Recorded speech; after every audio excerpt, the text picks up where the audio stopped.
She slammed the brakes without warning. We were cruising down the highway, silence hanging between us like an old bruise, when she pulled over so suddenly I felt the seatbelt lock against my chest. Her voice was flat, almost mechanical.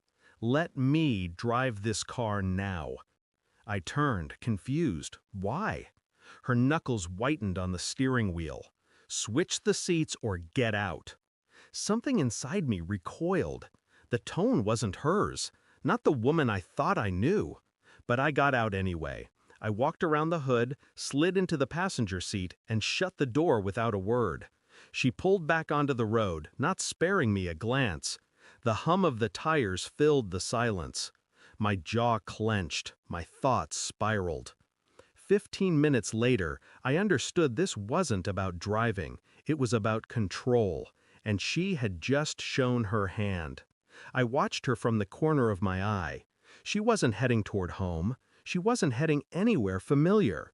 Her hands gripped the wheel too tight. Her phone kept lighting up in the cup holder, buzzing like a guilty conscience. She never touched it, but her eyes flickered every time the screen glowed. I felt my chest tighten.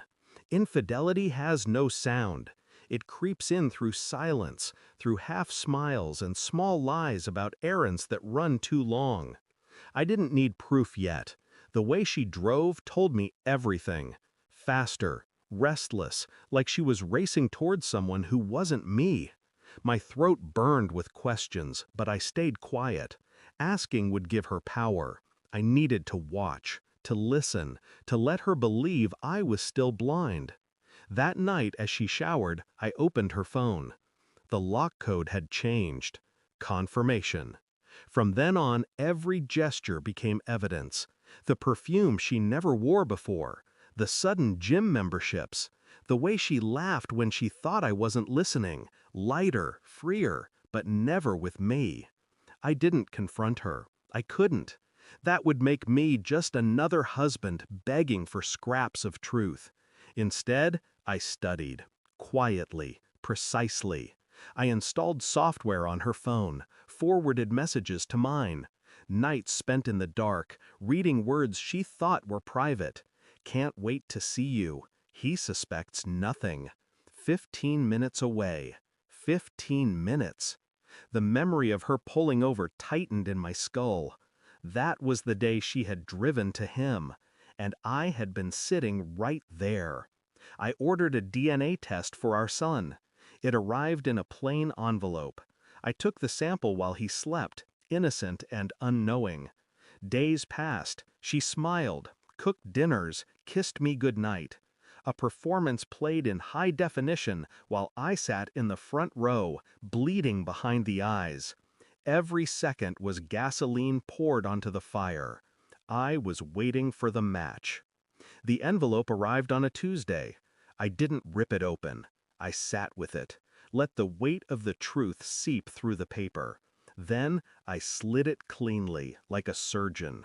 The words were clinical, unemotional, but they might as well have been carved into my chest.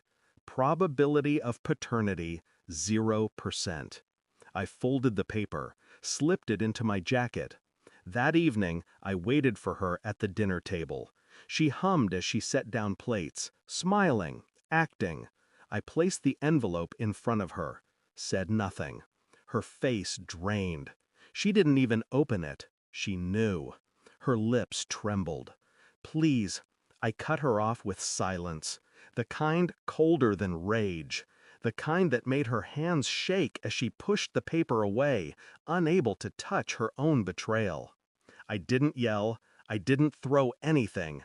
That would give her the drama she craved. Instead, I slid my wedding ring onto the table beside the envelope. Metal against wood. Final. Her breath hitched. "We can fix—" I stood. My chair scraped back. I looked at her for the first time, really looked. This stranger wearing my wife's face. "Enjoy your freedom," I said. No anger, no passion, just dismissal. The kind of dismissal that devours. Her tears came fast, but they weren't for me.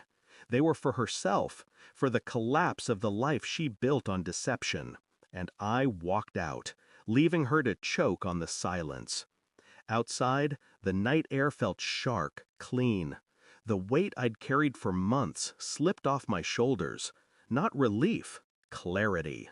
The kind that sears, leaving no room for softness.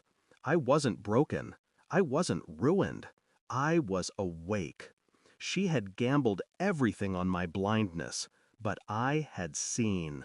Quietly, patiently, and when the moment came, I let her destroy herself with her own lies. I didn't need revenge beyond that. Some betrayals don't deserve fire. They deserve ice. And as I walked away, I knew the final truth. She had lost me long before I ever left the room. Thanks for watching. Don't forget to like, share, and comment. Subscribe now to Cheating Stories Insight World for more amazing stories.